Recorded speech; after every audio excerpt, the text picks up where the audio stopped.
pues la presentación lo hagan ustedes porque yo no lo puedo hacer en esta plataforma, pues no me deja. Entonces, si quieren grabarla y pasárselo a los compañeros, pues háganlo.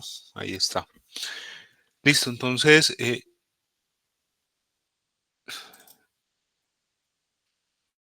bueno, entonces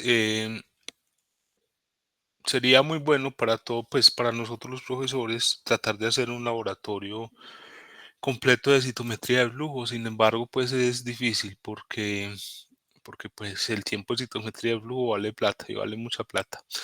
Entonces, pues hacer una práctica con anticuerpos, con células y todo eso, además sería dispendioso en el tiempo, ustedes son muchos, en fin, entonces se hace difícil, ¿cierto? Pero eso sería lo ideal. Pero por ahora vamos a ver pues como los fundamentos de esta técnica.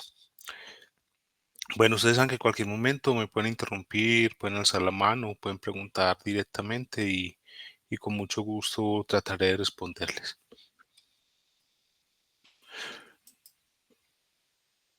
Listo, entonces la citometría del flujo es una técnica, o mejor dicho, es una tecnología que es utilizada para analizar las características celulares, ¿cierto? Profe, Hola. perdón, no sé si solo es a mí, pero como que dejó de presentar. Dejé de presentar, vamos a fijar.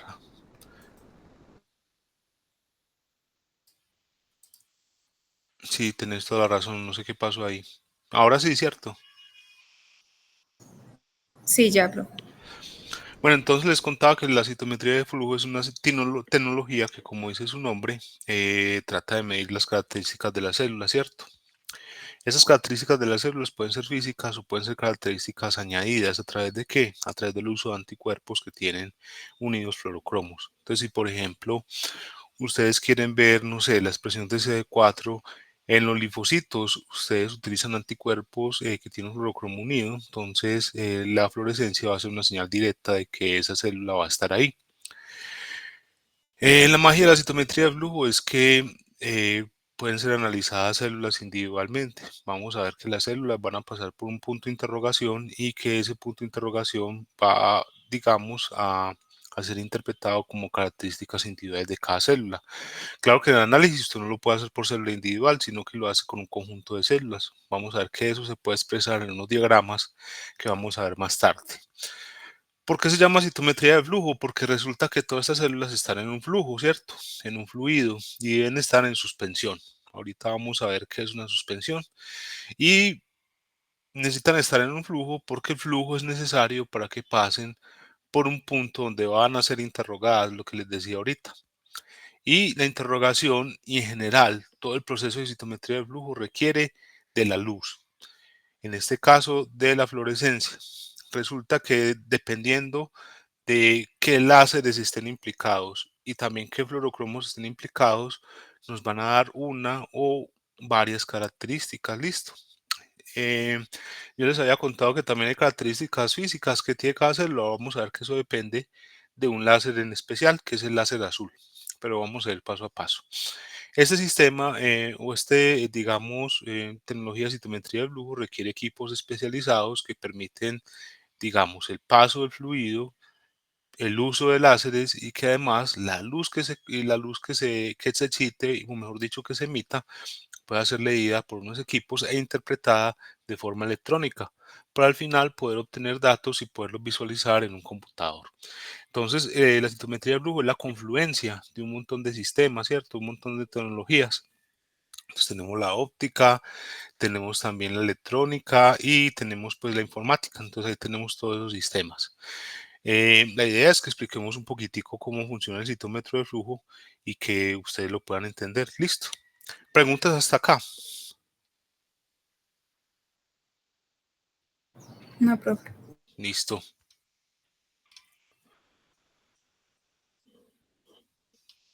Bueno, entonces la citometría de flujo es una tecnología muy, pero muy versátil y ustedes, digamos que se han adaptado muchísimos protocolos con el uso de la citometría de flujo, protocolos que tienen que ver obviamente con las células. Por ejemplo, aquí están todos, se pueden resumir todo lo que se puede hacer. o por lo menos lo más importante que se puede hacer en la citometría de flujo. Por ejemplo, se pueden determinar parámetros físicos como la granularidad o la complejidad. Ahorita vamos a ver qué es eso. También el tamaño. Esos son, digamos, características intrínsecas de la célula, características físicas. Eh,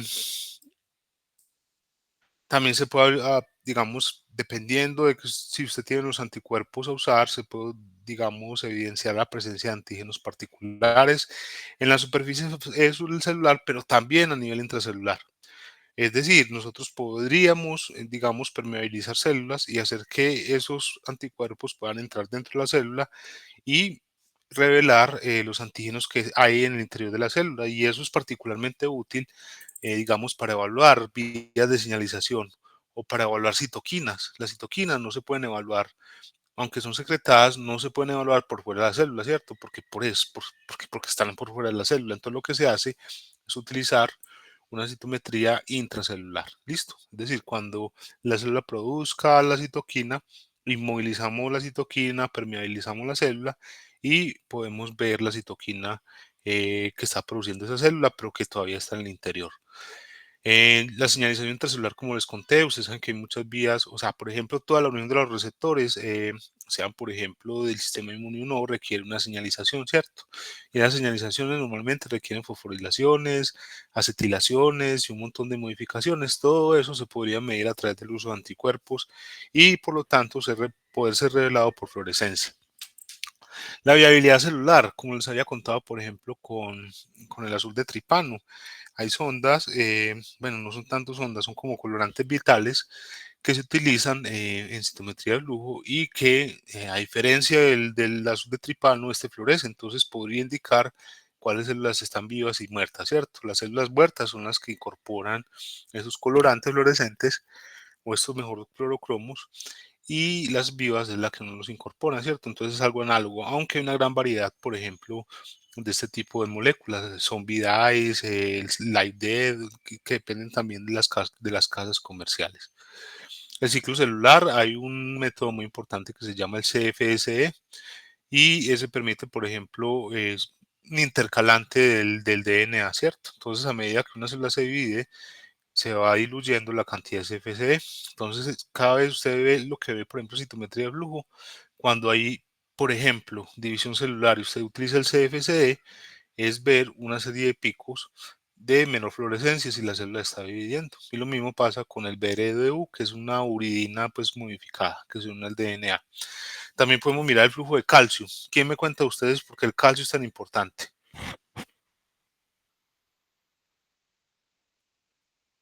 Profe, de pronto la señalización intracelular. Sí, súper. El calcio, pues mi jefe dice que el calcio es lo más parecido a Dios que existe, ¿cierto? ¿Por qué? Porque está en todas partes y cumple muchísimas funciones. Por ejemplo, a nivel celular, ¿cierto? Se utiliza como segundo mensajero en las vías de cianización, en el proceso de crecimiento del hueso, un montón de cosas. O sea, todo lo que tenga que ver con el calcio tiene muchísimas funciones. A nivel, por ejemplo, del calcio intracelular. Eso tiene, digamos, muchas funciones a nivel de la activación y señalización, como dice la compañera, muy bien. También podemos ver migración celular y adhesión. Ustedes saben que las moléculas, ustedes han visto el proceso de inflamación, que hace que, por ejemplo, un linfocito, o mejor dicho, un leucocito pueda migrar de un sitio a otro. ¿Qué es lo que tiene que pasar? ¿Ya vieron esa clase o no la han visto? Profe, pues adherirse al epitelio, al endotelio, perdón. El endotelio. ¿Y qué pasa para adherirse al endotelio? Necesitan moléculas de adhesión como cuáles. Las integrinas, las selectinas. Súper bien, ¿cierto? Entonces eso también puede ser evaluado. Usted puede marcar con anticuerpos esas moléculas de adhesión y ver qué tanto la están expresando unas células que podrían estar activadas o no. También hay ciertos citómetros especiales que se denominan sorters y esos citómetros especiales que se denominan sorters tienen la capacidad de seleccionar las células y recuperarlas. Cuando usted las recupera, las puede, por ejemplo, cultivar para otros procesos y hacer otros análisis, ¿cierto? Entonces eso se llama la purificación y selección de células. En la ciudad hay uno que se llama el Faxaria, ¿cierto? Pero hay otros muchos más. Entonces, a partir de la fluorescencia también, digamos, usted quiere aislar, no sé, células C19 positivas que son linfocitos y eso está en una mezcla compleja que proviene, por ejemplo, de sangre. ¿Qué es lo que usted hace? Marca esas células y le dice al citómetro que las células que están marcadas con ese anticuerpo, con un fluorocromo particular, digamos el FITSI, van a ser seleccionadas para ser recuperadas. Esos métodos son métodos que son muy, pero muy puros, o sea, o generan o digamos permiten la recuperación con mucha pureza y también, que es lo más importante, con mucha viabilidad. ¿Cuál es el contra? Que de pronto es un proceso muy despacioso, listo, pero generalmente pues como que funcionan bien. Y también se puede ver los estados de activación y el estrés oxidativo, ¿cierto? Entonces, ¿para qué es importante el estrés oxidativo? ¿Y en qué células, por ejemplo? Ustedes que ya han visto, ya van bastante adelante en el curso, ¿quién me puede contar?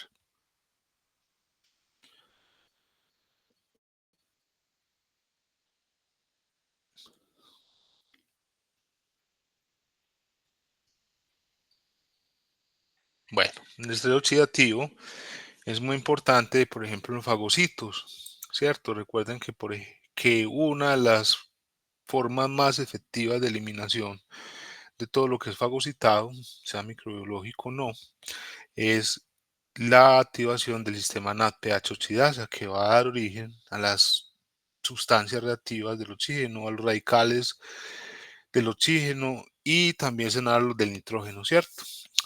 Son oxidantes potentes, como lo dice su nombre, y lo que van a hacer es que van a destruir con ayuda de las enzimas que son liberadas por el lisosoma en el fagosoma todo lo que haya sido fagocitado. ¿Listo? Entonces también hay marcaje para esas moléculas. Hay personas que, por ejemplo, eso lo hacen mucho en inmunodeficiencias, tienen defectos precisamente en la producción de radicales de oxígeno. Entonces, eso también se puede medir y se pueden establecer diagnósticos con eso. Algo que no le mencionaba, o sea, esta herramienta de citometría de flujo es tan importante en clínica como en investigación. Entonces, ustedes van a ver porque ustedes dentro de relativamente poco tiempo van a empezar a rotar y también van a empezar en un mundo laboral, van a ver que un montón de los diagnósticos de cánceres, de leucemias, también a nivel clínico, por ejemplo, en las inmunodeficiencias, la citometría, es una herramienta que es fundamental, listo. Pues en investigación ni se diga, o sea, en investigación usted puede hacer tanto, o sea, hay tantos métodos, por lo que yo les decía, es un sistema súper flexible y versátil. Bueno, entonces resulta que este proceso de citometría no sería posible sin antes hablar de la luz. Entonces la luz es ese fenómeno, ese fenómeno físico donde lo que vemos son ondas que se expanden en un medio, ¿cierto? Entonces resulta que, ¿qué es el espectro de luz? El espectro de luz es lo que ustedes ven acá. Es la radiación electromagnética que puede ser percibida por el ojo humano. El rango de luz visible se encuentra de 400 nanómetros y 700 nanómetros. Entonces, la luz ultravioleta hasta la luz infrarroja, que es visible, está en ese rango, ¿cierto? Más allá de eso, no lo podemos ver. ¿Listo? Entonces, difícilmente podemos ver la luz ultravioleta, solamente los rangos un poquito más altos, lo que ustedes alcanzan a ver, por ejemplo, las lámparas de los cuartos de cultivo, ¿cierto? De las cámaras de cultivo. Este fenómeno de la luz no hubiera sido posible sin los descubrimientos de este señor, que es uno de los grandes genios de la historia, que es Sir Isaac Newton, ¿cierto? Él descubrió en el siglo XVII, creo que fue, de hecho en 1671, que por ejemplo, la luz blanca puesta en un prisma se transformaba o reflejaba de diferentes colores. Es lo que ustedes ven, por ejemplo, en el disco clásico de Pink Floyd de este que está acá de Dark Side of the Moon, ¿cierto? Donde, por ejemplo, un haz de luz blanco está compuesto realmente por diferentes longitudes de onda, ¿cierto? Entonces ustedes han visto, no sé si en experimentos, que personas tienen una ruedita multicolores y la giran y esa rueda cuando la giran aparece blanca, ¿cierto? O sea, la combinación de todos estos colores va a dar la luz, va a dar la luz blanca, ¿cierto? Un arco iris, ¿qué es? Básicamente eso, o sea, cuando digamos hay humedad en el ambiente, hay lluvia, las gotas de agua actúan como prismas y permiten que la luz se les refracte y se pueda evidenciar las diferentes longitudes de onda. Entonces, ¿cuáles son las longitudes de onda que vamos a ver ahí? Lo que estamos diciendo acá, un rango entre 400 nanómetros y 700 nanómetros, ¿cierto? Entonces, resulta que más allá, pues digamos que mayor a 700 nanómetros, también hay cosas que, pues también hay un espectro electromagnético y también por debajo. Entonces, obviamente, yo lo que quiero que les quede claro es esto, o sea, entre menor sea la longitud de onda, mayor va a ser la energía de ese haz de luz, ¿cierto? Entonces, por eso la luz, ¿cómo es que se llama? La luz ultravioleta tiene mucho más energía que la luz infrarroja, ¿cierto? Y ya vamos a ver que eso tiene una implicación grande. Bueno, pero por debajo de la luz visible, que es ese rango que ustedes ven aquí, mire que hay unos rangos en las ondas mucho más amplios, ¿cierto? Por ejemplo, los rayos gamma, no sé, yo les los decía en el ejemplo la vez pasada, eso fue lo que transformó a Hall en Hulk, ¿cierto? Pero la mayoría de la gente que le va a pasar, que se va a morir de radiación. Los rayos gamma son muy potentes, los rayos X también son penetrantes, los rayos UV, pues ni se digan, ¿cierto? Ustedes niñas que tienen, ya les he dicho, la maquinita de las uñas es un puro rayos UV. No debería ser recomendable pues utilizar eso constantemente porque ese tipo de luz tiene mucha energía y van a hacer que el DNA se fragmente. Y por encima del rango visible tenemos también, por ejemplo, la luz infrarroja, las ondas microondas, las ondas de radio FM, AM y las ondas de radio largas, ¿cierto? Entonces, son ondas que son, digamos, longitudes de onda mucho mayores, que tienen menor energía, pero que aún pues tienen efectos importantes físicos y que la sociedad pues está construido de hecho sobre este espectro electromagnético, ¿cierto? Todo lo que ustedes ven aquí tiene una aplicación a nivel de la tecnología. Ya saben, por ejemplo, las ondas de radio para qué sirven, los rayos X para qué sirven, el rayo gamma también, ¿cierto? O sea, todo eso tiene una utilidad y digamos que se ha aprovechado. Entonces resulta que dependiendo de la longitud de onda pues de este rango visible de la luz, también va a depender el color, ¿cierto? Pues todos los colores que ustedes ven aquí que tienen longitudes de onda menores van a estar en el rango entre los colores azules, ¿cierto? Y a medida que va creciendo la longitud de onda, se va transformando en verde, luego en amarillo, luego en naranja y en rojo, ¿cierto? Por eso al final se denomina el espectro del infrarrojo. Por allá en los años 60, bueno, yo de desparchado cuando estaba más joven, pues de hecho cuando estaba joven, porque estoy medio viejo, me ponía a ver películas independientes y me puse a ver la película de este señor, el señor con rayos X, ¿cierto? Entonces un señor que bajó, digamos que puso unos ojos que podía mirar en esta longitud de onda y pues si miraba ese mundo todo loco y se enloqueció y creo que después se sacó los ojos, ¿cierto? Pues eso no tiene nada que ver con la clase, pero ajá. Listo, entonces resulta que o sea, todos estos fenómenos de la luz son fenómenos físicos, ¿cierto? Entonces, precisamente el fenómeno de fluorescencia hay que explicarlo de esta manera para que ustedes puedan entender cómo funciona la citometría de flujo. Bueno, antes de continuar, ¿voy muy rápido? ¿Me están entendiendo o estoy muy crítico?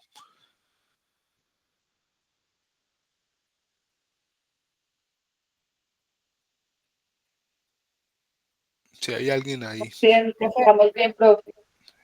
listo. Bueno, entonces resulta que, por ejemplo, la citometría de flujo se va a bajar en un fenómeno que se llama la fluorescencia. Y la fluorescencia depende precisamente de la luz, pero hay varios fenómenos de la luz. Por ejemplo, la fosforescencia es otro de ellos. ¿Qué diferencia ustedes me pueden decir que hay entre la fluorescencia y la fosforescencia?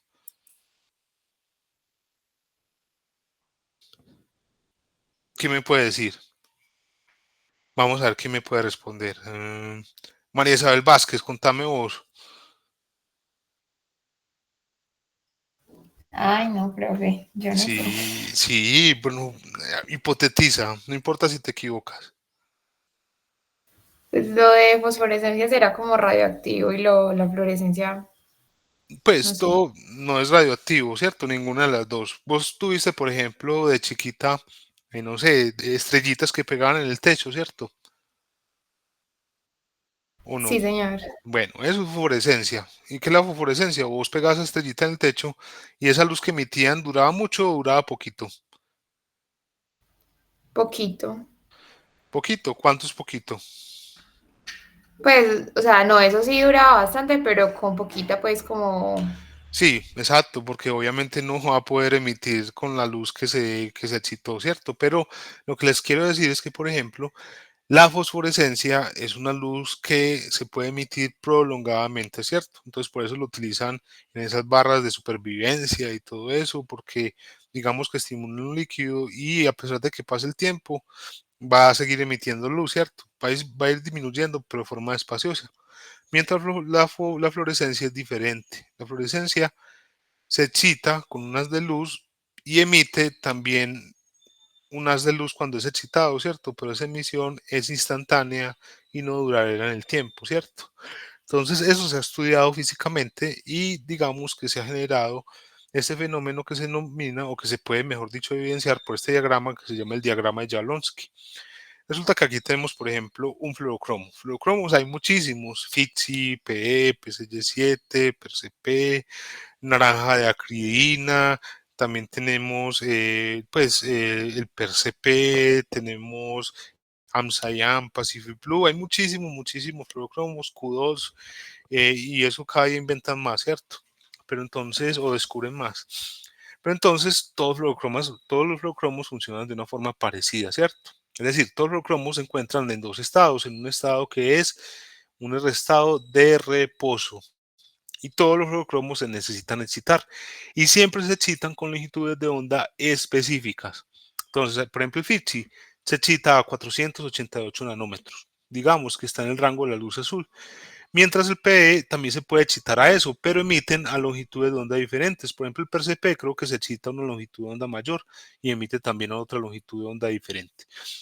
Entonces, aquí tenemos, por ejemplo, que cuando un fluorocromo es excitado por una longitud de onda específica, absorbe esa energía y entra en un estado de transición. Y ese estado de transición es como, no sé, como esa gente, no voy a dar ese ejemplo, es como un estado donde él está preparándose para poder pasar a un estado donde va a emitir la longitud de onda, que pues, o la luz que va a emitir, que es la longitud de onda de emisión, o la fluorescencia que va a emitir.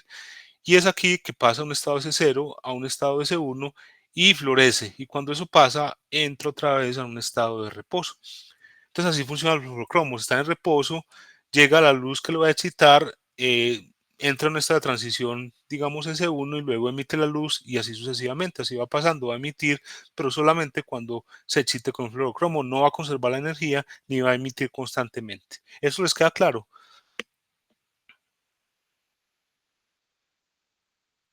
o no? Sí, profe. Sí, profe. Bueno, resulta que, por ejemplo,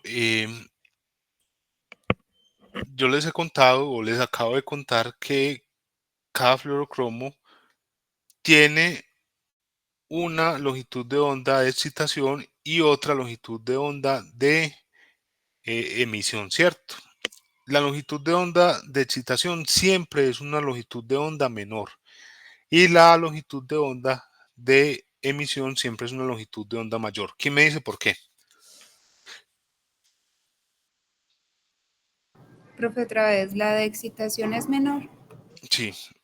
¿Y por qué? Yo creo que ya lo dije, pero quiero que eso quede pues como, quiero que eso quede interiorizado. Y la longitud de onda de emisión es mayor, siempre tiene que ser mayor. Profe, yo digo que es porque sale ya con menor energía. Exacto, esa es la respuesta, señorita, muy bien. O sea, o sea, todos los sistemas no van, digamos, a excitarse con una longitud de onda menor y van a emitir una longitud de onda menor que la que se excitaron, no, porque la energía es menor, ¿cierto? Y eso depende, pues, digamos, ¿cómo es que se llama? La expansión de las ondas y todo eso. Eso después lo pueden ver si quieren y consultarlo. Entonces resulta que hay muchísimos fluorocromos, como les conté, hay cientos de fluorocromos. Y esos fluorocromos, digamos, tienen la característica de que se pueden excitar con diferentes longitudes de onda.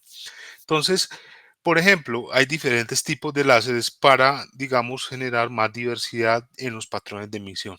¿Listo? ¿Cuál es el fluorocromo base sin el cual un citómetro no podría existir? Perdón, un láser, ¿cuál es el láser base sin el cual el citómetro no podría existir? El láser azul. Ese es el láser principal. ¿Listo? Porque este láser fue el que primero se utilizó y mide características físicas, y además excita a los fluorocromos principales. Es decir, hubieron fluorocromos que todavía se utilizan hoy en día y que, digamos, como el FITSI, el PE, el PCY7, que pueden ser excitados a 488 nanómetros. Perdón, el PCY7 no, el FITSI y el PE, que son los principales. Y los otros láseres que ustedes ven acá son láseres que pueden estar en un citómetro. Hay citómetros de muchas clases, pero básicamente un citómetro es más caro y es mejor si tiene más láseres en su interior, porque eso significa que va a poder excitar mucho más fluorocromos y por lo tanto va a tener muchos más patrones de emisión, ¿cierto? Un citómetro básico siempre va a tener un láser azul y un láser rojo, ¿cierto? Eso es lo que va a tener.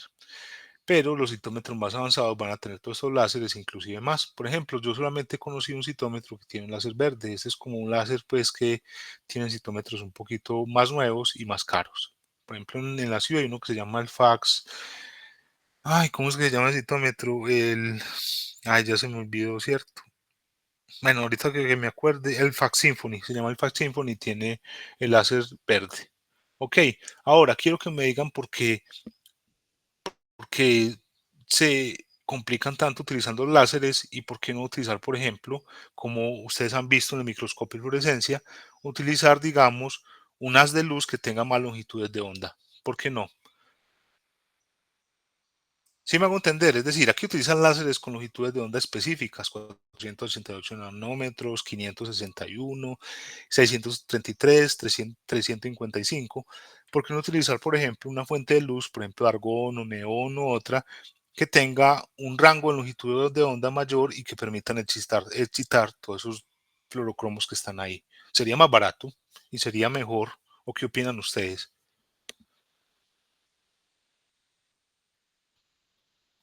Profe, pues ahí perdería especificidad, ¿no? Exacto, muy bien, señorita. Está muy brillante hoy. Perdería toda la especificidad del mundo. Si usted quiere obtener una señal limpia, usted lo que hace es colocar láseres con longitudes de onda específicas. Y por eso es que este método es más especializado y más caro, ¿cierto? Entonces, por ejemplo, usted cuando utiliza un microscopio de fluorescencia básico, usted tiene un montón de ruido, pero eso no importa tanto porque usted va a ver, pues hay unas células que están con un fluorocromo en particular, ¿cierto? Pero digamos que tiene mucho ruido y eso puede definitivamente generar unos resultados que no son o enmascarar también cosas que se pudieron haber dado pero que no se pueden ver simplemente. Entonces aquí la especificidad de los láseres traducida como en una longitud de onda exacta permite que los resultados sean más limpios. Aquí yo, ya que me hiciste acordar de algo, voy a mostrarles una cosa. Y es que, por ejemplo, y que me parece importante, por ejemplo, los fluorocromos, todos los fluorocromos tienen unos espectros de emisión diferentes, ¿cierto? Y se comportan de forma diferente. Eso es importante para que lo vamos a ver ahorita. Fluorocromos, espectros de emisión. Entonces no es que, por ejemplo, o sea, quiero que tengan en la mente que cuando ustedes excitan un fluorocromo, ese fluorocromo no va a tener un pico, digamos, limpio, ¿cierto? Es decir, va a lanzar la fluorescencia de emisión o va a emitir una fluorescencia, perdón, con un pico así súper limpio. No, todos los fluorocromos tienen un espectro de emisión diferente. Entonces eso también vamos a ver que puede ser una complicación. Entonces yo les muestro acá, por ejemplo, espectro de emisión del FITSI. Y después vamos a ver el del PD y todo eso. Entonces vamos a ver. ¿Sí ven? Ah, sí, aquí los podemos ver bien. Vamos a ver si aquí está. Perdón muchachos, que estoy improvisando un poquito, pero sí me parece importante. Vamos a ver otra figura que esté mejor. Mm,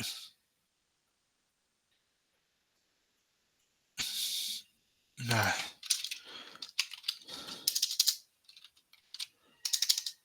sí, es que uno puede buscar eso. em,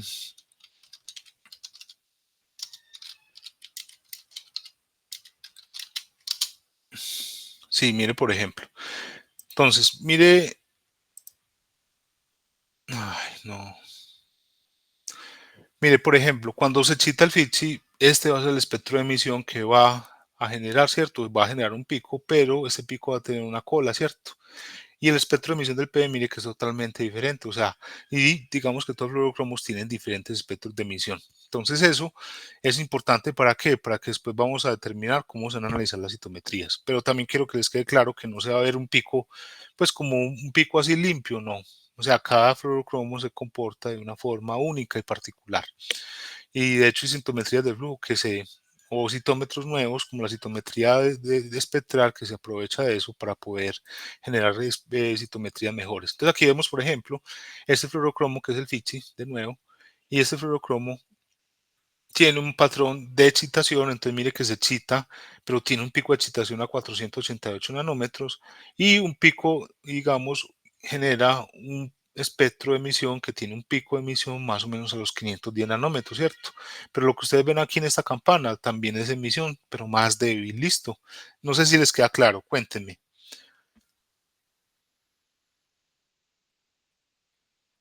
¿Sí o no, muchachos y muchachas? Aunque yo creo que hoy entraron por las Sí, mujeres, sí, muchachas. ¿Sí les sí, queda profe. claro? Sí, profe. Bueno. Listo, entonces, ¿cómo se hace una citometría de flujo? Realmente el procedimiento de laboratorio es lo más fácil que existe, ¿cierto? Lo difícil de una citometría de flujo es poder hacerla bien e interpretarla y hacer los análisis. De hecho, es lo que más toma tiempo. Si usted, pues, pero marcar las células, utilizar fluorocromos, eso es muy fácil. Pero mucha gente se frustra con la citometría de flujo, les parece muy difícil el análisis y todo eso, pero bueno.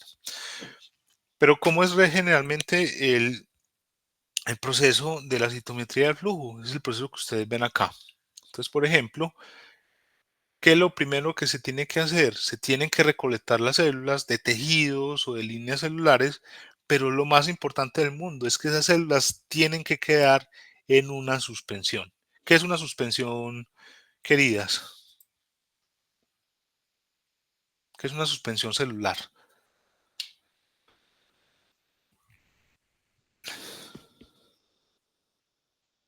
¿Quién me cuenta? Queden en un líquido, en un medio acuoso. En un medio acuoso. Listo, sí, está bien. Y deben quedar como separadas unas de otras, ¿cierto? Es decir, si usted tiene, por ejemplo, células, por ejemplo, las células de la sangre son células que fácilmente quedan en suspensión porque antes estaban en una suspensión, digamos, también en otro líquido corporal. Entonces, ¿por qué deben quedar en suspensión? Porque vamos a ver que tienen que pasar por un sistema de flujo donde van a ser leídas una por una. Es decir, usted no le va a colocar un pedazo de carne al citómetro porque nunca se lo va a poder leer, ¿cierto? O si usted, por ejemplo, hace disgregación de un tejido, si eso le queda, digamos, mal disgregado, eso va a taponar el citómetro y se va a tirar un equipo de 1.000 millones de pesos, ¿cierto? Entonces, las células siempre deben quedar en suspensión. Una vez las células están en suspensión, hay muchas formas de hacer citometría de flujo, pero este es un protocolo pues básico. Las células se ponen en PBS, que es un buffer salino, ¿cierto? ¿Y qué debe ser? ¿Hipertónico, isotónico o hipotónico? Isotónico, Isotónico, ¿por qué? para que no lice las células. Exacto, entonces las células deben permanecer íntegras y para eso, pues no se analizar. Habrá gente, cierto, que cuando está aprendiendo o le coloca agua a las células, pues obviamente lo que van a ver es nada, van a ver pura basura celular cuando lean el citómetro. A veces, bueno, muchas veces, dependiendo de las células que ustedes tengan, se pone suero bovino fetal y el suero bovino fetal se pone para aumentar la supervivencia. Listo. O también para bloquear. ¿Ustedes les han hablado del bloqueo antes? En las técnicas que han visto de laboratorio. No, profe. Bueno, esto va a ser recurrente. Espérate, ¿quién se va a unir?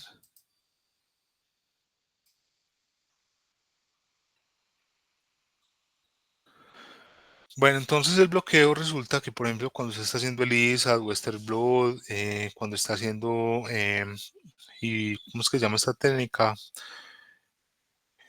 Inmunospot también tiene que bloquear. ¿Qué es el bloqueo? Que por ejemplo, se ponen sustancias como suero bovino fetal, se ponen sustancias como leche, que lo que hacen es bloquear los sitios alrededor de donde se unen los anticuerpos y eso previene, por ejemplo, las uniones o los falsos positivos. Listo. Entonces, por ejemplo, un anticuerpo en una prueba de ELISA, digamos que hay que ponerle suero bovino o suero para que esas proteínas del suero se unan a las partes de la pared que no tienen unidas anticuerpos. Así los anticuerpos no se pueden unir por otras fuerzas. Eso, digamos, que va a evitar estos falsos positivos. Y lo mismo pasa con la citometría del flujo. Resulta que, yo que hice la presentación, resulta que, por ejemplo, los anticuerpos también se podrían unir a antígenos o a cosas que no tienen que ver con lo que se está midiendo, ¿cierto? O tener una reacción cruzada. Y por eso se utiliza el suero vino fetal. Y aparte de eso, también se utiliza unos anticuerpos que son anti-CD16 y anti-CD32, que son bloqueadores de receptores FC. Si son receptores FC, ¿ustedes a qué les viene a la cabeza?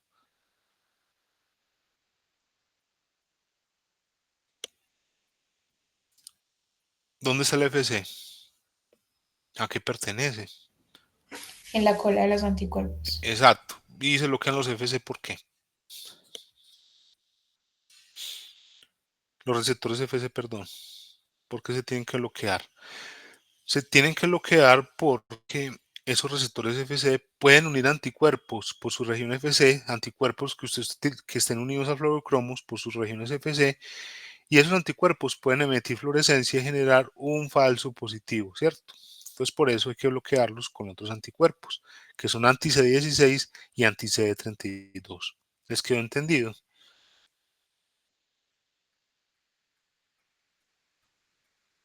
¿Les quedó entendido o no les quedó entendido?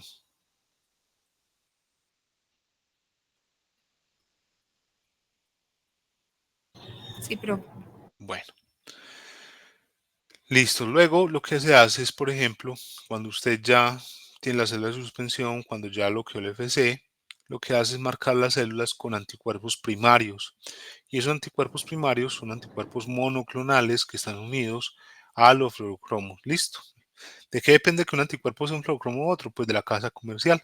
Ya les he contado en otras clases que los fluorocromos se unen a través de uniones físicas o uniones químicas, ¿cierto? O a través, por ejemplo, utilizando fijadores como el formaldehído, la acetona. La acetona no sé si es un fijador, no. Formaldehído, el metanol, el etanol, rayos UV, en fin. Todo eso genera que el fluorocromo se pueda pegar. Y luego de esto digamos, se refrigera o se deja a 37 grados, depende de la citometría, con los anticuerpos que acabamos de agregar. Esto va a generar una unión específica, como la ven ustedes acá. Entonces, esa unión, por ejemplo, esos fluorocromos unidos a los anticuerpos van a unirse los anticuerpos a los antígenos. Y esto, después de los lados y todo, va a permanecer y se puede leer por el citómetro. También hay variantes de la citometría de flujo, como les había contado, como la citometría de flujo, o mejor dicho, la tinción intracelular de células. Entonces, por ejemplo, ciertas células, usted quiere ver lo que está en el interior de ellas y lo que tiene que hacerlas es recolectarlas, ponerlas en suspensión, bloquear, pero también hay un paso adicional que se llama la fijación y la permeabilización. ¿Por qué la fijación? Porque la fijación va a hacer que todo lo que esté dentro de la célula quede estático, quede fijo y se pueda medir. Es decir, esas células, si usted va a medir citoquinas, ya no va a poder secretar las citoquinas. O digamos que usted quiere medir el estado de señalización, también ese estado de señalización va a quedar como congelado en el tiempo con la fijación. ¿Qué se utiliza como fijador? El formaldehído, es el fijador clásico, pero también el metanol o el etanol también se puede utilizar. El etanol o el metanol frío y ya se permeabiliza la célula. Los anticuerpos no pueden entrar si la célula no está permeabilizada y creo que eso ya lo hemos hablado en las clases anteriores, ¿cierto? Con las células CD2. Estas células también se tienen que permeabilizar para poder evidenciar lo que hay dentro de ellas, lo que ustedes quieran medir. Listo.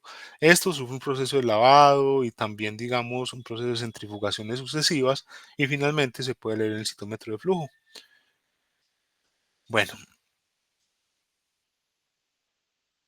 Bueno, dentro de 15 minuticos termina esta llamada, pero nos volvemos a conectar en el mismo link. ¿Les parece, muchachas? Y Dilson, creo que Dilson es el único muchacho que hay por ahí. Bueno, entonces ahorita si nos desconectamos, nos volvemos a conectar. Pero antes les doy como 10 minuticos para que descansen y todo eso. Bueno, recuerda que la citometría de flujo necesita de varios sistemas, que son, o subsistemas, que es un sistema de fluidos por el cual las células en suspensión pasan una por una ante un punto de interrogación, un sistema óptico que es el que me va a permitir, digamos, utilizar láseres para que emitan los fluorocromos una luz de fluorescencia específica o una emisión de fluorescencia específica y que se puede ser filtrada y detectada, un sistema electrónico que me va a permitir, digamos, interpretar estas detecciones, mejor dicho, que va a captar estas detenciones, y un sistema de interpretación, que son, por ejemplo, el computador que usted tiene y que ese computador tiene un programa especializado en citometría de flujo. Entonces, como les había contado al principio, realmente esta tecnología utiliza otras tecnologías para poder, digamos, analizar una citometría de flujo completa.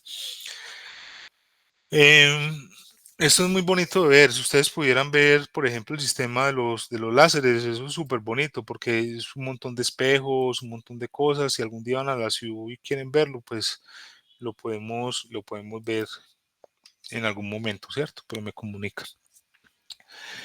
Listo, entonces este sistema de fluidos, para comenzar con todos los sistemas, es un sistema que utiliza dos fluidos, ¿cierto? Entonces, hay un fluido que se denomina el fluido envolvente, y este fluido envolvente es el que ustedes ven aquí en las flechas azules.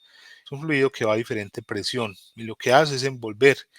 Y hay un fluido que contiene la muestra en la suspensión, que es este de acá. La mejor forma de definir esto es que ustedes se acuerden de esa película que se llama Buscando a Nemo, ¿cierto? Ustedes se acuerdan que había una tortuga marihuanera por allá y que esa tortuga vivía con una corriente oceánica mayor o algo así. Esa corriente oceánica mayor era una corriente interna del océano y iba más rápido que lo de que estaba por fuera, ¿cierto? Entonces, por ejemplo, donde viaja la tortuga es el sistema donde está la suspensión, donde dan las muestras. Imagínense esa tortuga como una célula, mientras digamos que el resto del mar o del océano era el líquido envolvente. Porque hay dos líquidos y quiero que me digas, estos dos líquidos no se mezclan o sí se mezclan. ¿Por qué se puede utilizar esto de esta manera? ¿Por qué se pueden utilizar dos líquidos o dos fluidos al mismo tiempo?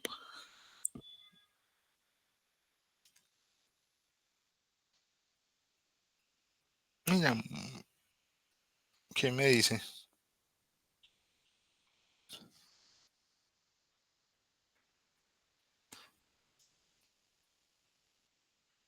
Chari, contame pues, ¿por qué?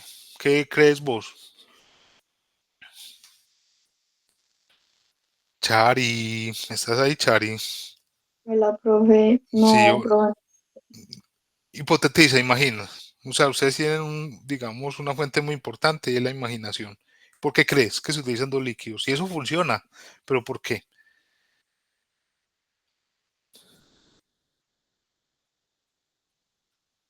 ¿Quién me cuenta?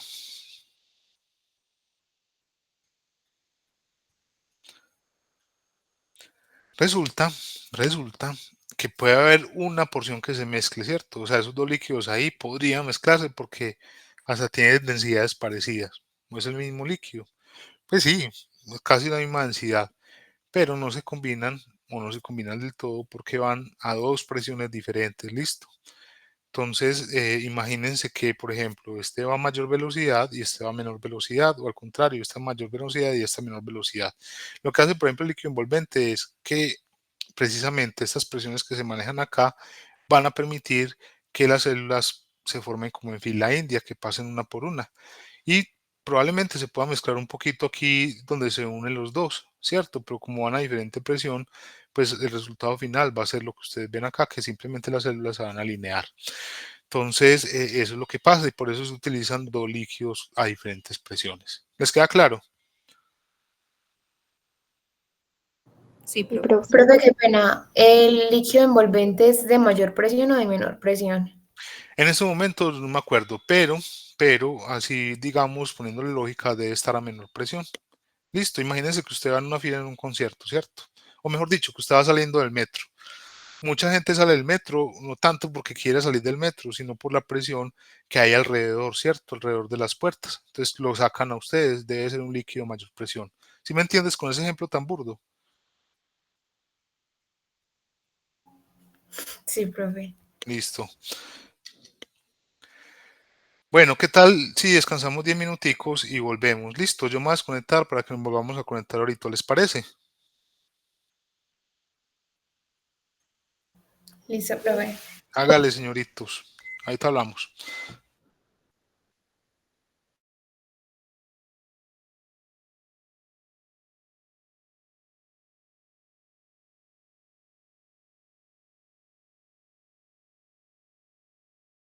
Excitación, que son lentes para enfocar y dirigir las de luz. Entonces, por ejemplo, estos láseres tienen que tener lentes para poderse enfocar. ¿Listo? O sea, ustedes utilizan también láseres para enfocar, perdón, gafas para enfocar que tienen unos lentes, y lo mismo pasa pues con los láseres, se tienen que enfocar a través de unos lentes y unos prismas. Y enfocar hacia dónde, hacia un punto donde van a pasar las células, que es el punto de interrogación. Entonces, ¿se acuerdan que les había dicho que el sistema de los fluidos permite que pasen las células una por una? Entonces, estos láseres se enfocan hacia ese sitio en particular. Y cuando ya se emite la fluorescencia, por los cromos que tenga esta célula o las características físicas, estos haces de luz o esta fluorescencia van a ir hacia espejos dicroicos, que es la óptica de lectura. Entonces, estos espejos dicroicos, ¿qué es lo que hacen? Dejan pasar ciertas longitudes de ondas y las otras las reflejan. Entonces, hay de short pass, o sea, de onda corta, de onda larga, que son estos LP, y tiene una función análoga, aunque no es la misma, a lo que tienen, por ejemplo, los lentes de sol. Cuando ustedes se ponen lentes de sol, ¿cómo ven lo que está alrededor? Si el día está muy soleado, por ejemplo, ¿qué me puede contar? Se ve como opaco el día, o sea, como, sí, como grisáceo, por decirlo Pero así. se ve más nítido, ¿cierto? ¿O Sí, no? porque quita como el brillo. Entonces, digamos que los lentes de sol reflejan parte de toda esa luz y solamente dejan entrar la luz, y por eso es que dependiendo de los lentes de sol que usted también tenga, ¿cierto? No los que compren en Dollar City, pero usted tiene unos lentes de sol más o menos finos, le va a permitir de ver de forma más nítida el panorama. Eso digamos que es de una forma así grande, grande, grande, pero así a nivel de laboratorio de citometría de flujo, aquí se utilizan unos, digamos, unos lentes que son, o esos espejos dicroicos que sí reflejan longitudes de onda específicas. Entonces ya vamos a ver eso cómo es que es. Entonces estos espejos dicroicos permiten el paso selectivo de la luz en longitudes de onda definidas. Entonces vamos a ver qué tipos hay. Por ejemplo, tenemos espectros, aquí estos son puros ejemplos, ¿cierto? O sea, pueden, digamos, pueden haber espejos para diferentes longitudes de onda. Aquí definieron como longitud de onda 575, pero vamos a ver que con esta podemos ejemplificar todos los tipos de espejos que hay o los más importantes. Por ejemplo, hay espejos de paso de onda corta, ¿cierto? Es decir, si por ejemplo viene un haz de luz, va a dejar pasar solamente de ese haz de luz todo lo que sea menor a 575 nanómetros. Si por ejemplo son espejos dicroicos de onda larga, van a dejar pasar de todo ese haz de luz solamente lo que es mayor a 575 nanómetros. Entonces uno es el contrario del otro. Esos espejos suelen ser muy caros, entonces, pero son, pues, son esenciales para que usted pueda tener una señal, eh, digamos, limpia. Ya les voy a comentar eso. Y también hay espejos que son más caros aún, que dejan pasar solamente una longitud de onda o digamos un rango de longitud de onda definido. Por ejemplo, hay espejos que pueden ser de 575 más o menos 20, es decir, dejan pasar entre 565 y 585 y todo lo demás lo reflejan. Y hay otros espejos que son, por ejemplo, dicroicos, o sea, por ejemplo, aquí solamente en estos que vimos los tres primeros ejemplos, ¿qué es lo que pasa con la luz que hay aquí? Pues se refleja simplemente y no se aprovecha, pero aquí, por ejemplo, este está localizado a 45 grados y deja pasar todo lo que es mayor a 575 nanómetros y refleja todo lo que es menor a 575 nanómetros, y esto se puede aprovechar para otros fines, ¿cierto? Entonces estos son los espejos dicroicos de paso largo. Listo. Realmente este es el espejo dicroico real. Todos esos ya son otra clase de espejos, pero en general pues como que se denominan así todos. Listo. Pero el espejo dicroico es el que refleja en este ángulo. Bueno. Y también tenemos un sistema electrónico o eléctrico, pues más bien electrónico. ¿Qué es lo que pasa con el sistema electrónico? Que todo lo que se genera a partir de esta señalización, de la detección de luz, y la emisión que vimos pasa y digamos que se puede colocar en un gráfico, ¿cierto? Esto es lo que permite el paso de lo que hay en luz, que se interpreta como impulsos eléctricos y que luego lo podemos ver en programas que son especializados. Hay muchos programas donde uno puede ver eso, ¿cierto? O sea, el más famoso es el FlowJo, pero también está el FastDiva, está el Calusa y hay programas propios de cada casa comercial. ¿Qué es lo que vamos a ver aquí? Vamos a ver diferentes tipos de representaciones gráficas. Ahorita vamos a mencionar las principales. Por ejemplo, podemos verlas en dotplot, donde enfrentamos un canal con el otro, o también podemos ver histogramas, ¿cierto? Pero entonces vamos a ver puntos o vamos a ver picos. Aquí quería nombrarle algo, o sea, cuando, por ejemplo, usted tiene un sistema, digamos, tiene una célula marcada con varios fluorocromos, pero aquí entran todos los fluorocromos en un solo canal. Y todos estos espejos permiten que, por ejemplo, si usted va a detectar el naranjado, que pase por un solo canal, si va a detectar el amarillo, pase por un solo canal, el verde por un solo canal y así sucesivamente. Y eso permite que la señal sea mucho más limpia. Esa es la importancia de lo que hablamos de los espejos y pues de los espejos y que se filtre cada vez mejor pues como la luz específica de cada fluorocromo que usted esté utilizando. Profe, Preguntas, sí, contame. no entendí que lo que pase por un solo canal y no sé qué. Sí, tal vez fui muy rápido. Mira, esta célula que usted ve aquí, por ejemplo, digamos que tiene marcado tanto CD4 como otras moléculas del linfocitos T como CD3 y también tiene marcado el TCR, ¿cierto? Tiene un anticuerpo para marcar el TCR alfa y beta. Y hay tres señales, la señal del CD4 que es verde, la señal del CD3 que es amarilla y la señal del TCR alfa y beta o gamma delta, como sea, que es roja, ¿cierto? Entonces vemos que esto viaja junto, combinado por un solo, digamos, corredor. ¿Listo? ¿Qué es lo que pasa allí? Que hay espejos desplazados a lo largo de ese corredor y esos espejos van a dirigir el haz de luz que usted quiere detectar. Por ejemplo, el verde que es de CD4, este espejo va a permitir que solamente se lea el verde y que solamente puedas interpretar el verde por separado. Este espejo de acá permite filtrar la luz amarilla y este espejo de acá permite filtrar la luz roja. ¿Sí me hago entender? Y que puedan ser Sí, profe, gracias. listo. Y otra cosa que se me olvidó mencionar, todo lo que ustedes ven aquí y que es importante, qué pena con ustedes muchachos. Todo lo que ustedes ven aquí siempre termina con PMT. PMT, PMT, PMT. ¿Qué es lo de Buenos PMT? días. Hola, niña. ¿Cómo amaneciste? Muy bien, gracias a Dios. ¿Cómo dormiste? Pues bien, ¿Qué dormiste? siempre despertaba mucho, pero por la costumbre de tener la negrita al lado de uno. Claro. Pero no, yo sí. Sí, dormiste. ¿Ya se bañó? Buenas las cosas. Laura. Hola Laura, Laura, ¿puedes apagar el micrófono?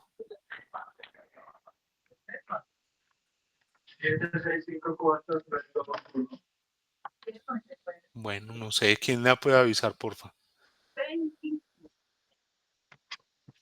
Profe, de pronto usted no le da para ahí para cerrarse. A veces, Vea. A veces puede, no. Póngase esta y le echamos esa lavadora. Profe, ya la estoy llamando, espere.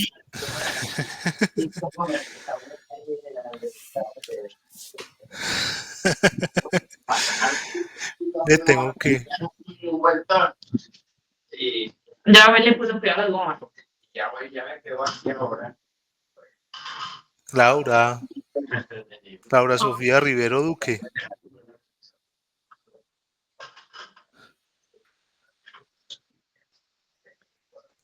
Bueno, continúo. Como le dice su profe, ¿no? ¿Qué hacemos pues? A ver.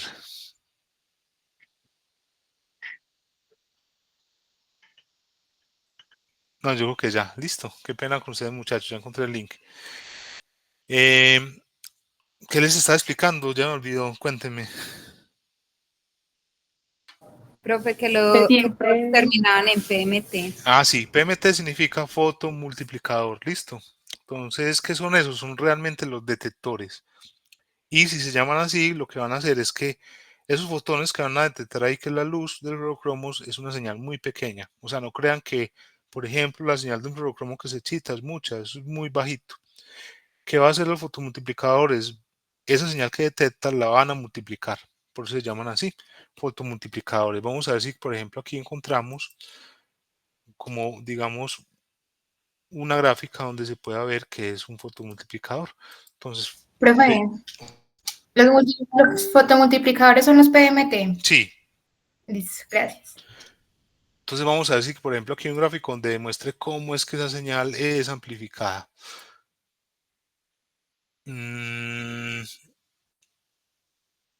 Sí, mire, entonces esto es lo que hacen los fotomultiplicadores, ¿cierto? Entonces mire que, por ejemplo, si ven ahí la gráfica, vamos a ver dónde están los fotomultiplicadores. Esto es muy bonito, pues eso es súper bacano. Mire, aquí tenemos un fotomultiplicador, entonces imagínense que, por ejemplo, entra un fotón y ese fotón pertenece a un fluorocromo, entonces lo que hace el fotomultiplicador es multiplicarlo, ¿cierto? Y generar una señal lo suficientemente fuerte para que se pueda ver en un gráfico. ¿Ok? ¿Les queda claro?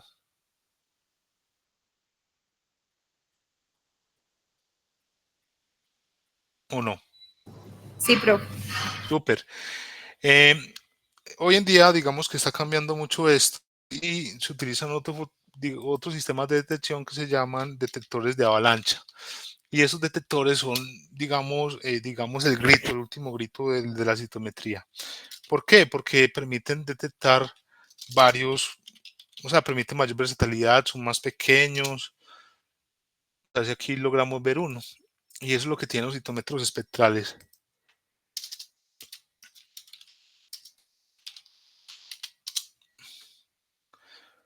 Bueno, son estos que ustedes ven acá, son mucho más pequeñitos y permiten, digamos, una señal más limpia.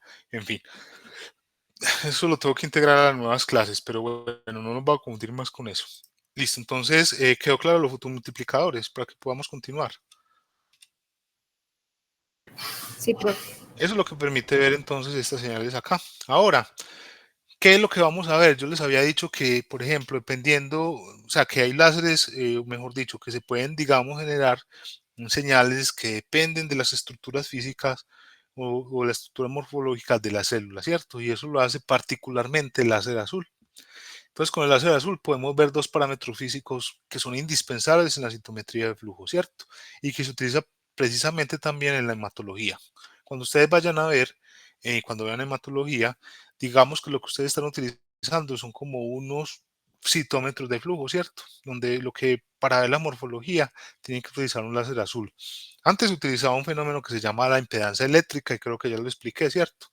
Que dependiendo de una célula se generaba un impulso eléctrico o la interrupción del impulso eléctrico, esto generaba unos picos de voltaje mayores o menores y con eso usted podía extrapolar hacia un tamaño mayor o hacia una complejidad mayor, que la complejidad es la granularidad.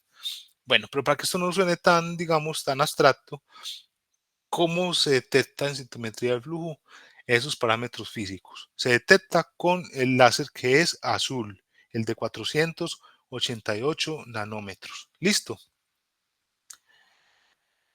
Entonces, ¿de qué depende que ese láser pueda dar datos de complejidad o granularidad o de tamaño? Depende básicamente de los detectores, ¿cierto? Entonces, ya les voy a explicar bien cómo se da ese fenómeno para que me entiendan. Pero si los detectores están al frente, que son los forward scatter, se va a dar un parámetro de tamaño. ¿Listo? Entonces imagínense esto. Aquí entra el láser azul, golpea la célula y la luz que incide o la luz que atraviesa a la célula o la que queda como producto de esta interrogación es la que se va a leer en un detector que está justo al frente. Y este detector va a dar el parámetro de tamaño. ¿Listo? Pero resulta que este mismo láser también va a generar una luz o va a reflejar una luz que está a 90 grados y a 90 grados, que puede ser aquí arriba o acá abajo como se muestra, va a ser detectada por otro detector que se llama el side scatter. Listo. Esa luz que es detectada por el side scatter va a dar cuenta de la complejidad o granularidad de esa célula. ¿Sí me entendieron? ¿O no me entendieron? Profe, pues si vuelve a repetir, muy bueno. Pues Profe, claro. Sí, o contame. sea, pero de todas formas son detectores diferentes, o sea, el que se da al frente y el que se da a 90 grados son detectores diferentes. Exacto, son detectores diferentes, listo. Ah, ya, gracias. Entonces aquí está el ejemplo del forward scatter, ¿cierto? El láser está al frente y el detector está justo al frente del láser, listo. Entonces mire que, por ejemplo, el láser golpea la célula y los rayos se refractan.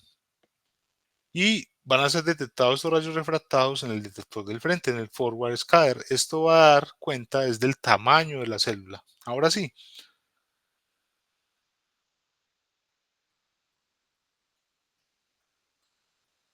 ¿Sí o no?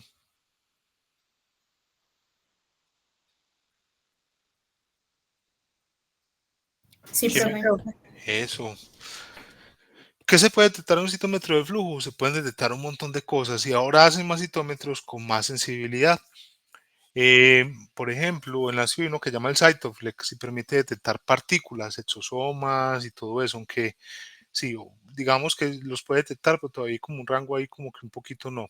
También usted puede detectar eh, partículas virales, aunque de los virus que son más grandes, por ejemplo el virus del tabaco, que es del mosaico fluido, o incluso de la viruela, pues si todavía hubiera viruelas disponibles, que son virus grandes, podrían verse en citometría del flujo, ¿cierto? Pero como les digo, cada vez hay citómetros que tratan de mirar estas partículas que son muy, pero muy pequeñas. Pero normalmente el citómetro de flujo pues se utiliza para ver son células, ¿cierto? Entonces aquí vemos, bueno, estas son perlas, que las perlas son utilizadas mucho en citometría de flujo para compensar o para calibrar un montón de cosas. Y también vemos partículas virales, que es muy bajito, y también vemos células, y también vemos células de esplenocitos, que son deben ser de un ratón, que son células del vaso de un ratón. Listo. Entonces, digamos, el rango de lo que usted puede ver ahí es amplio y para eso usted necesita una cosa que son voltajes, pero eso no lo voy a mencionar aquí porque eso es medio complejo.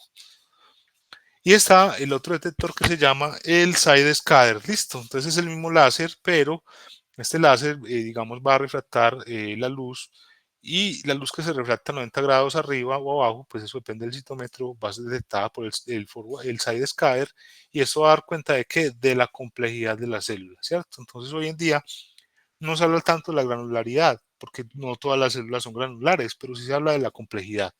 Y la complejidad significa que las células, digamos, pueden tener mayor número de vacuolas, mayor número de organelas, como las mitocondrias, o tiene el sistema, el retículo endoplasmático más desarrollado, por ejemplo, es una célula plasmática, y esto va a indicar que es una célula más compleja. Listo. ¿También me entendieron este?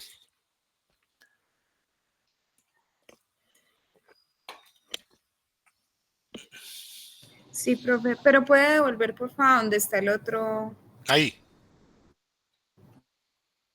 el anterior creo que era. claro. Yo les paso las diapositivas si quieren, también. Listo, profe, muchas gracias. Dale. Bueno, y aquí hablando de la complejidad y de la granular y del tamaño, uno puede combinar estos dos parámetros, ¿cierto? Entonces uno puede decir, mire, en el eje, eso es por convención ya, en el eje de las Y, póngame la complejidad y en el eje de las X, el tamaño, ¿cierto? Eso es un gráfico de citometría de flujo, el que ustedes ven acá. Y como combinamos esos dos parámetros que son derivados de, digamos, la interrogación con el láser azul, en sangre periférica podemos, por ejemplo, obtener la visualización de diferentes poblaciones celulares. Listo. Entonces, por ejemplo, esto de acá va a ser un reflejo de lo que se ve aquí en el diagrama. Entonces, vamos a obtener siempre debris celular. Como es una suspensión celular y digamos que si vienen tejidos o incluso si viene la sangre, muchas células, eso va a tener plaquetas, va a tener células muertas, va a tener otros componentes que se van a ver como debris, ¿cierto? Que se va a ver como basura. Esto se puede excluir y se puede excluir por varios métodos en citometría, ¿cierto? Digamos aquí lo dejaron que se viera mucho para ejemplificar, pero eso se puede, eh, digamos, solamente se podría visualizar la parte roja nada más y eso le generaría mucho menos ruido, listo, y disminuiría el tiempo el que usted le tuvo. Pero digamos que Profe, aquí, hola, lo azul son las células muertas. no, lo azul no, lo que está aquí por fuera que dice debris, listo. O sea, esta parte que está por fuera del cuadro rojo es lo que son células muertas, plaquetas o basura celular. ¿Sí te queda claro Sí, o no? profe, gracias. Bueno, ¿y qué es lo que se ve a la derecha? Lo que ustedes ven acá, que son las células clasificadas por complejidad y por tamaño, ¿cierto? Entonces, ¿cuáles son las células más complejas y de mayor tamaño? Pues son los granulocitos, ¿cierto? los granulocitos podemos contar como cuáles: los neutrófilos, los basófilos y los eosinófilos. Y aquí tenemos otra población que no es tan grande y que es menos compleja, pero que aún así es más grande que los linfocitos que están aquí, que es los monocitos, ¿ok? Y aquí hay una población pequeña de blastos, en fin. Entonces, si es sangre periférica, ustedes pueden ver diferentes tipos de poblaciones. Si es de un tejido, pues eso ya es más difícil. Ustedes van a ver, digamos, poblaciones más o menos homogéneas, listo. Y a medida que ustedes vayan ganando experiencia con un tejido particular, con una línea celular o con lo que sea, ustedes ya pueden jugar un poco con este parámetro de granularidad y tamaño. ¿Preguntas hasta acá? Asumo que no. Bueno, yo creo que eso ya lo vimos. Sí, son por ejemplo que les había dicho que siempre. Bueno, esto ya sé por qué lo puse acá. Digamos que, por ejemplo, ustedes tienen un fluorocromo que se excita con el color azul, ¿cierto? Y yo les dije que siempre emitían una longitud de onda mayor, ¿cierto? ¿En qué colores podría emitir ese fluorocromo? Si, por ejemplo, el fluorocromo que es azul y se excita en azul, perdón, ¿en qué colores podría emitir?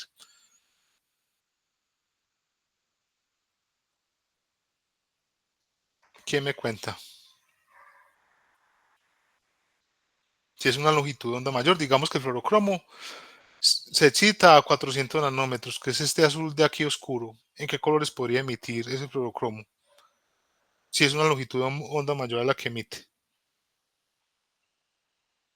Pues en cualquiera después de 400, ¿cierto? Puede emitir en este azul clarito, puede emitir este verde, en el amarillo o en el rojo.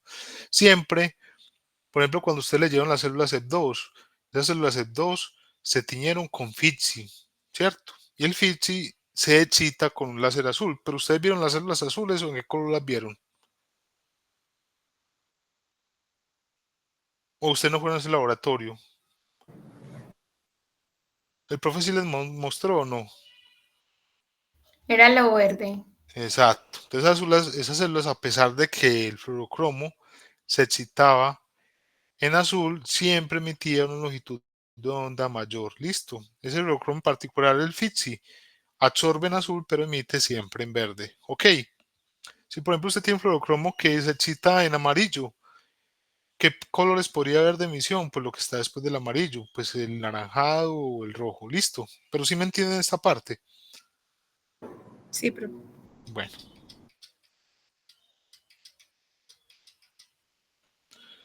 Esto ya los di y esto es como para repetirles que, por ejemplo, un láser puede excitar múltiples fluorocromos. Por ejemplo, el de 488 puede excitar el FITSI, el PE, el PSY5, también el PERCP. Este puede emitir todos. ¿Y qué es lo que pasa? Que este láser va a permitir obtener diferentes longitudes de emisión.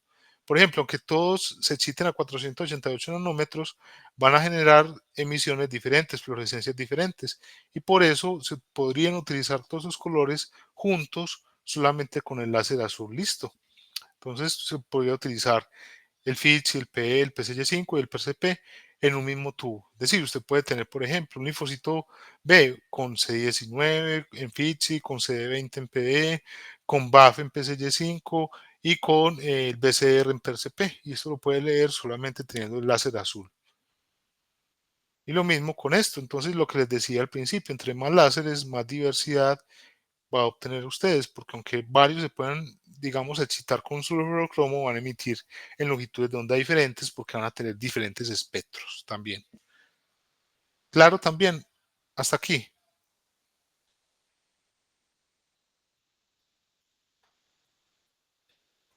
profe, no, qué pena. O sea, todos los láseres juntos, o sea, se pueden utilizar todos los láseres juntos, pero ¿cómo utilizando el azul siempre? No, ahí me confundí.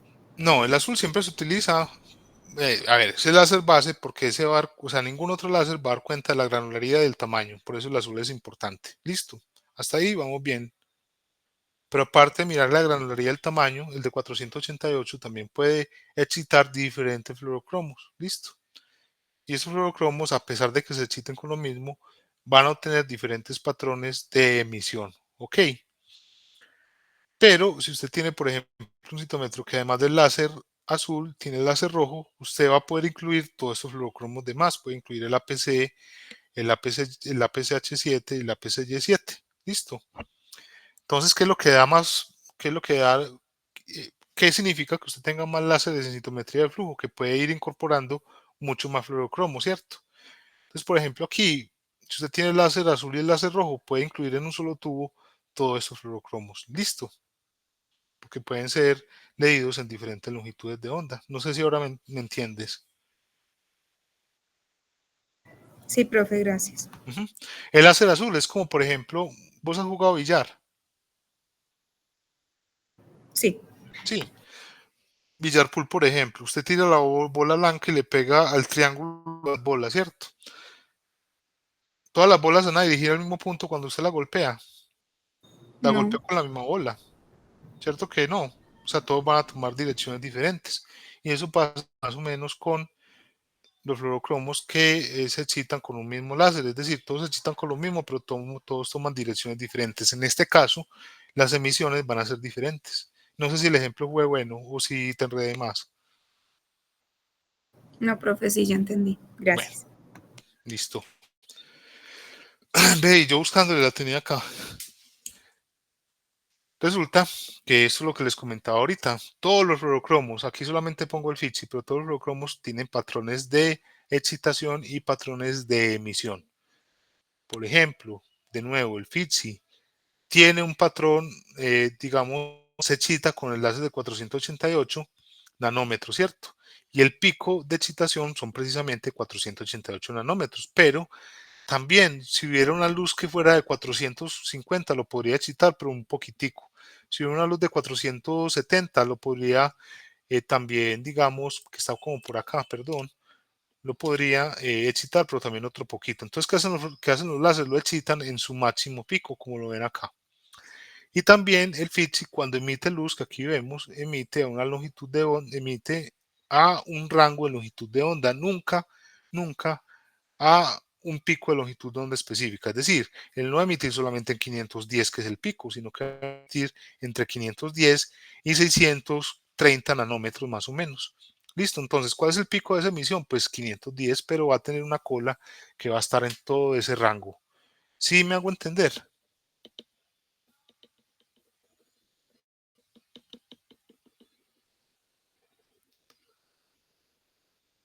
Sí, profe.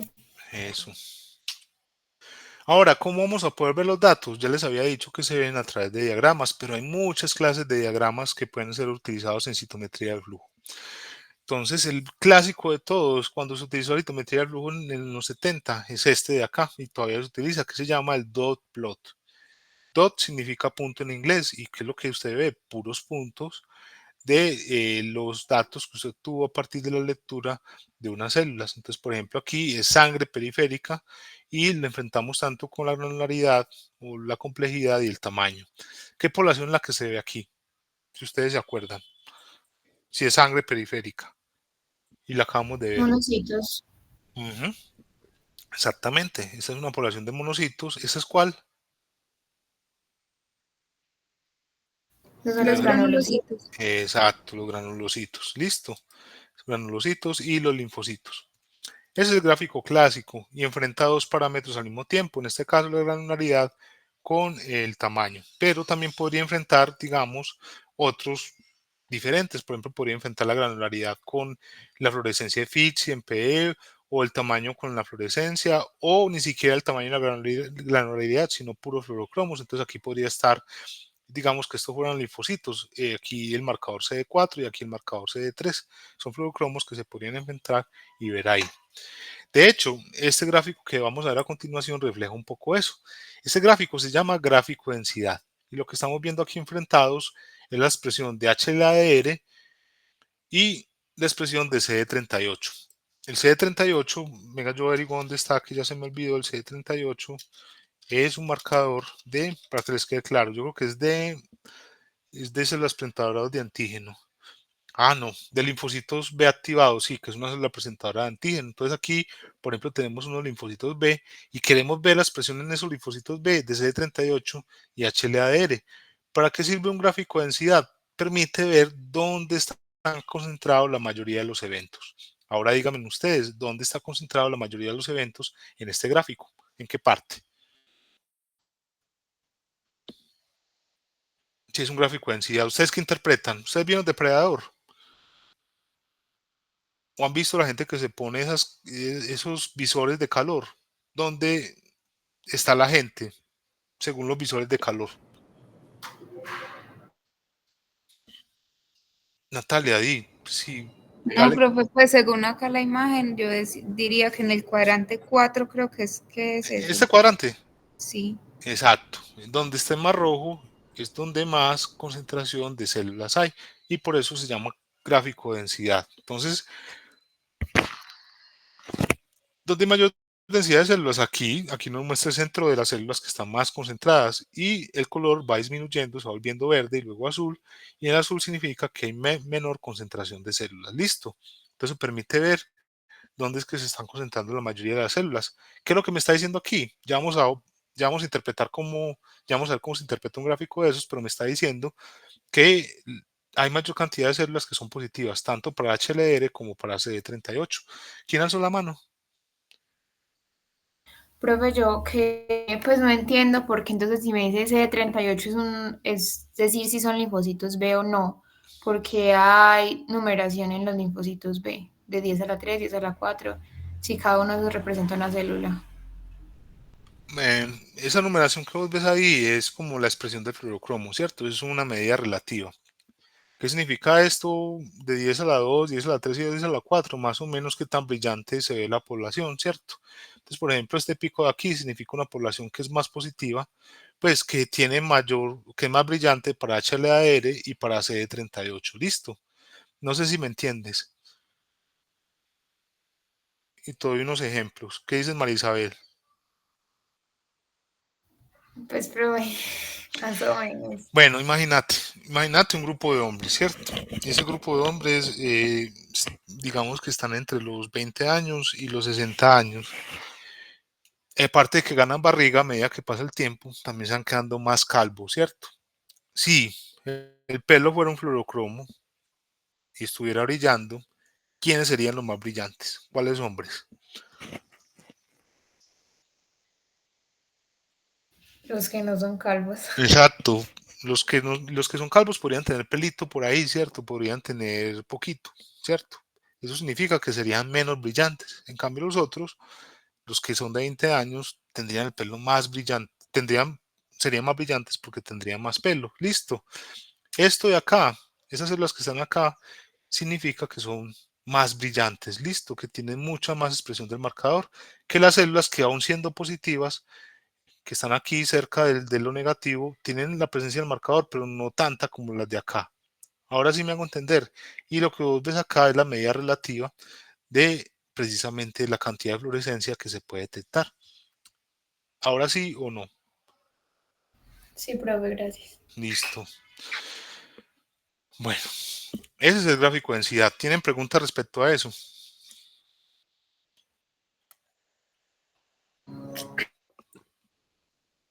¿Estamos bien?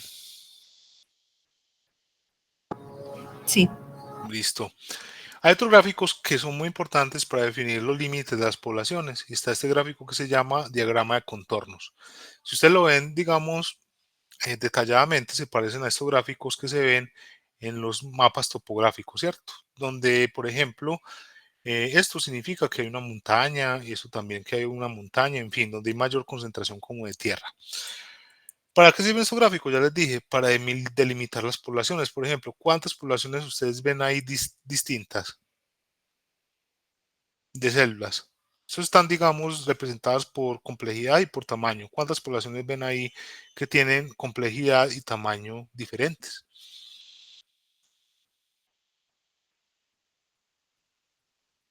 ¿Cuántas?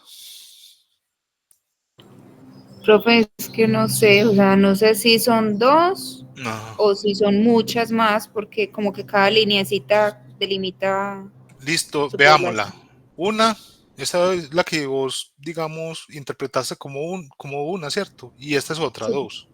Ujú. Bueno, ahí hay otra que se está acá, son 3 poblaciones, listo. Que esta es una población menor, pero mire que se le puede ver el centro. Entonces, una población, 2 poblaciones y 3 poblaciones. ¿Esto por qué es importante? Porque digamos que a usted le interesa estas poblaciones que son más granulares y más grandes, entonces usted simplemente la parte y la analiza de forma separada.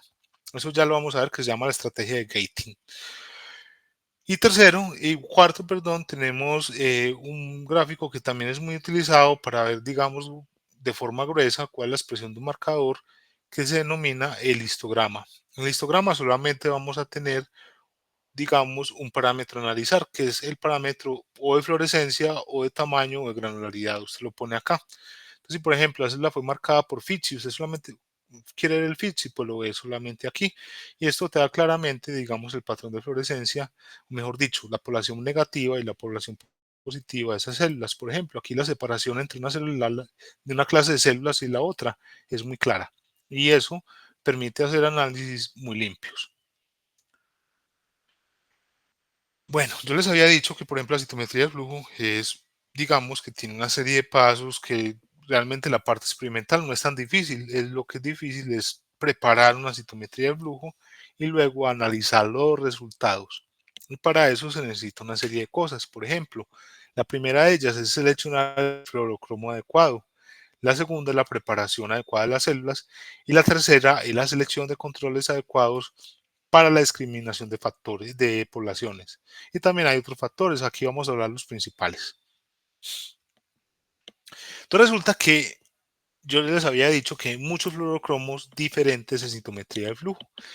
Y como en los colores, que de hecho se tratan de colores, también los gustos, ¿cierto? Y también la necesidad de utilizar uno u otro.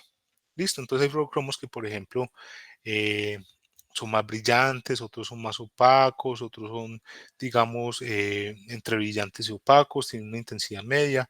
En fin, ¿cuándo utilizar uno y cuándo utilizar otro? Pues depende de lo que usted quiera detectar, ¿cierto? Entonces, si por ejemplo, usted está haciendo una citometría de flujo con múltiples marcadores y usted tiene marcadores que unos expresan más, o digamos que tienen una expresión mayor, y otros que tienen una expresión más escasa. ¿Usted dónde utilizaría un fluorocromo más brillante? ¿En los que se expresan más o en los que se expresan menos?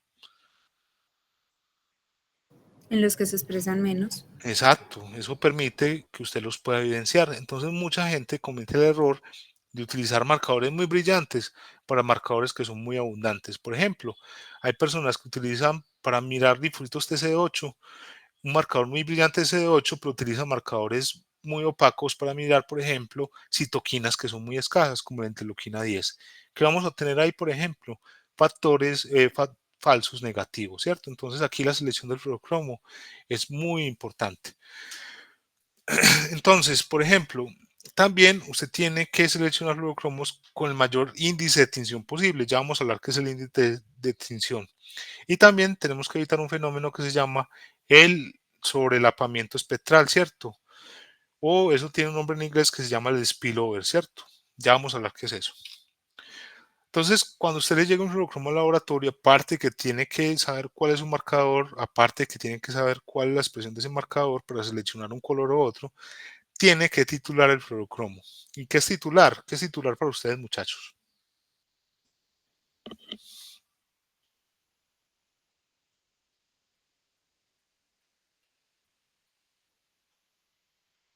Hacer diluciones.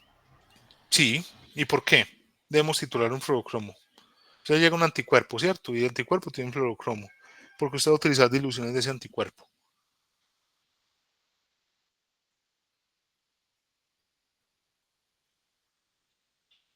Bueno, resulta que se tiene que titular porque no todo, pues siempre hay que desconfiar. Usted la casa, como se le dice, utilice cierta cantidad y esa cantidad suele ser un baldado para las células que usted está tratando, ¿cierto?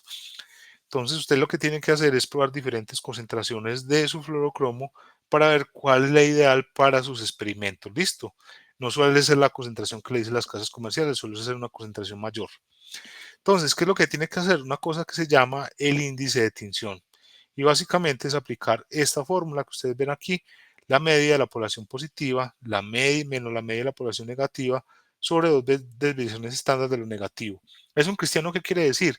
Que vamos a seleccionar la cantidad o la concentración de fluorocromo que me permita la mayor separación entre la población positiva, perdón, y la población negativa. Listo. Porque recuerden que todos los sistemas o todos los análisis que nosotros hacemos en el laboratorio son sistemas que son controlados. Necesitamos saber que lo negativo de lo positivo. Si usted, por ejemplo, tiene que la señal positiva es igual a la señal negativa, ¿eso les va a servir experimentalmente? Pues claro que no. Entonces, por eso se utiliza, cuando se le llega un anticuerpo, siempre el índice de tinción. Entonces, eso va a indicar, Profe, hola, ¿me permite la separación entre qué, perdón? o sea, permite utilizar la cantidad de anticuerpo que me lleve a la mayor separación entre la población positiva y la población negativa. ¿Por qué quiero yo la mayor separación entre esas dos poblaciones? Para poder diferenciarlas mayor. Listo. Pues de una forma más fácil. Entonces, por ejemplo, si esta población positiva estuviera por acá, pues sería mucho más difícil diferenciar una población de la otra. No sé, imagínense ustedes viendo televisión y que los colores sean difusos, usted no pueda distinguir entre el contorno de lo que está en el ambiente y entre las personas que están actuando ahí, ¿cierto? Eso obviamente sería una citometría, si estuviéramos hablando de citometría en ese contexto, donde no se diferencia bien una población positiva de una negativa. Entonces, ¿qué es una población o qué es una imagen nítida? Una señal positiva lo más separada de una negativa. ¿Sí me entendieron ahora sí? Sí, profe, ya, gracias. Bueno, bueno, ¿qué más les iba a decir yo? Listo. Y hay otra cosa que es un dolor de cabeza para la gente que hace citometría del flujo, que se llama el spillover o el solapamiento espectral. ¿Qué es eso? Miren, aquí hay dos fluorocromos, el FITSI y el PE.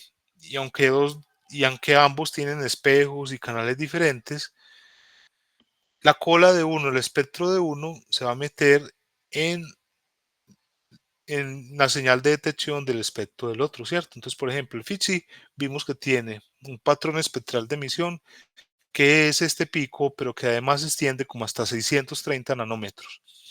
Y el PE, digamos que se mete por ahí hasta 560 nanómetros, ¿cierto? Es decir, este PE se va a meter en FITSI y el FITSI se va a meter en PE.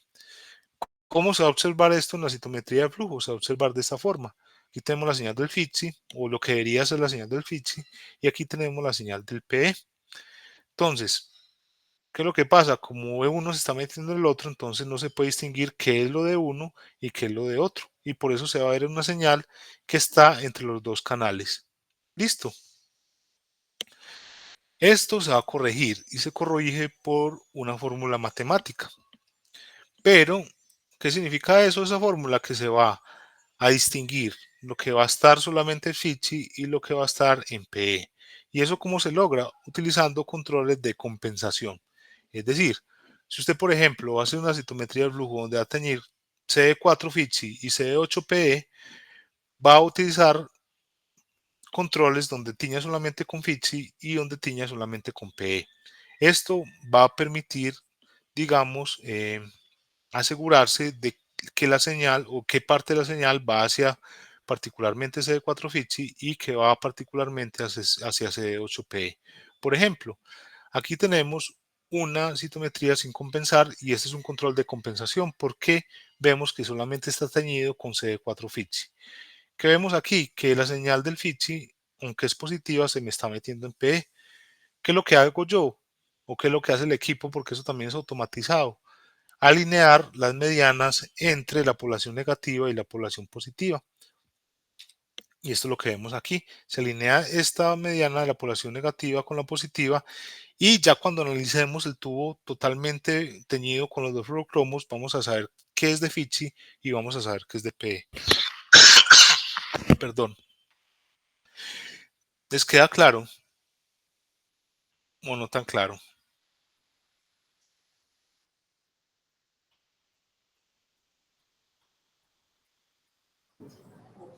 Profe, sí, más o menos en este O Bueno, sea, se hace con una fórmula matemática como esa diferencia, como esa separación. sí, aunque también se puede hacer manual. Qué es la mediana, muchachos y muchachas? Es una medida de posición central. ¿Y qué significa eso? Pues que es en un orden pues, de los resultados, es la que está en toda la mitad. Exacto. Entonces aquí vemos que, por ejemplo, se alinea la mediana de la población negativa con la positiva. Esto permite alinear las dos poblaciones. Esa es la corrección matemática que hay que hacer.